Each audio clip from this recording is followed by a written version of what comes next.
Alright, so now let's go render out our particles. Now if we haven't cached them out before, we're just going to have to go ahead and do that. So I'm going to go cache these particles out by going to our Effects tab, In Cache, Create New Cache, and End Object. Now I'm not going to be rendering these particles with any motion blur because I want the image to be really crisp so we can get a really good twinkling effect. So I'm just going to choose one file and let's create that cache. Okay, so now that we have that cached, let's go add this into a separate layer as well.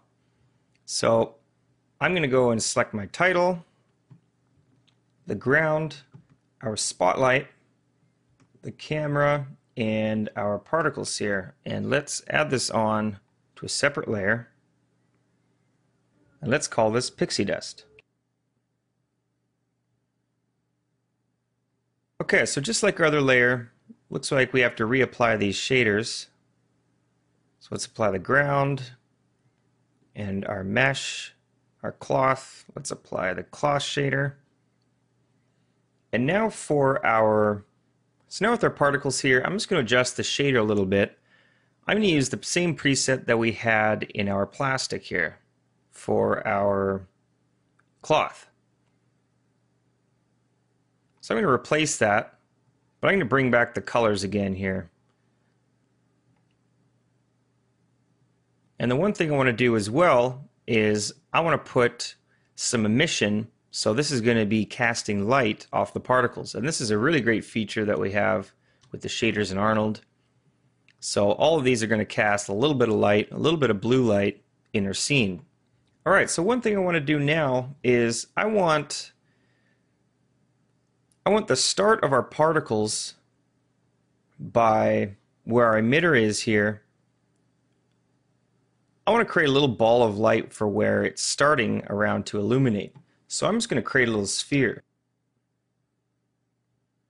Let's create polygon sphere, and let's parent the sphere to the emitter. So let's select the emitter, select the sphere, hold down spacebar, go to Constrain, Parent, and let's go to the options. I'm going to reset the settings, and I'm going to turn off Maintain Offset. So this will snap it directly into the center of our pixie dust here. And now I'm going to make our sphere just a little smaller, maybe 0.2 in size.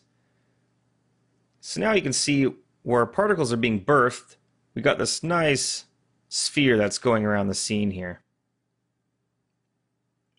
Alright, so in our sphere, what I want to do is to create a mesh light out of the sphere here. So I'm going to go into our Arnold tab out of the sphere, and I'm going to select Mesh Light.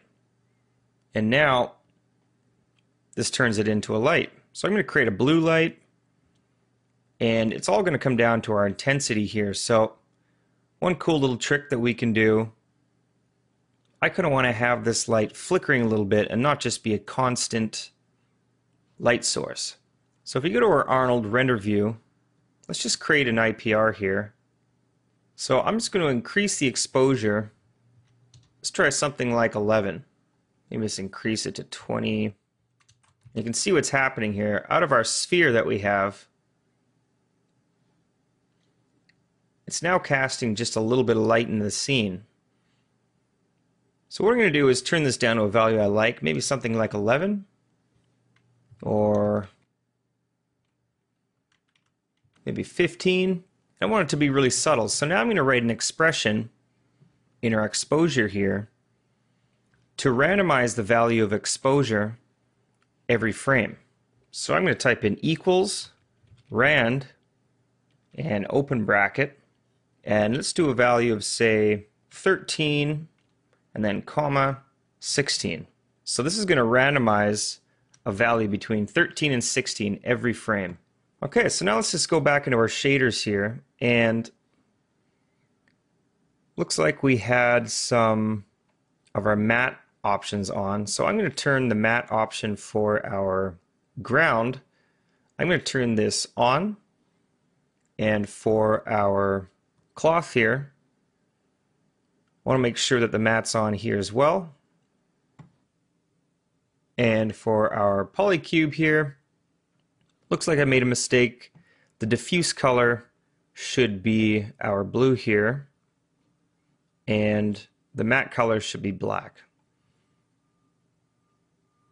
There we go. So this is the same shader that we have on our cloth, but it's got emissive light. So now let's just go in and let's go to our Arnold render view and take a render. Okay, so you can see that we're rendering our particles.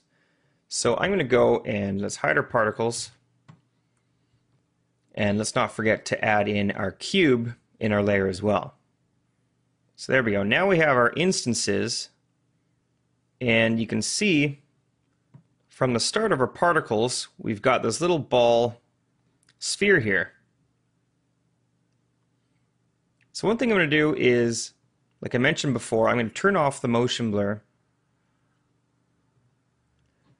because I want these to be really sharp particles here. And so this is one thing, when you have your render set up, once you take it into Nuke, you can really kind of work back and forth because it's so fast to render. You can work back and forth to find out the values and the size of the twinkling that you like. So at this point, it takes a little bit of back and forth between your render and your compositing, just so you can fine-tune the twinkling that you like. And one last thing I want to do before we set this off for render here is, let's just find out a frame right here where we can see our light, our sphere, and we want to make sure that we select light visible. So now we're going to be able to see our light here, right here. And maybe that's a little big, so I'm just going to turn this down to 0.1, the size. There we go. So now we can see our light. We've got everything matted out. We've got no motion blur with our render layer set up. So now let's set this off for a render.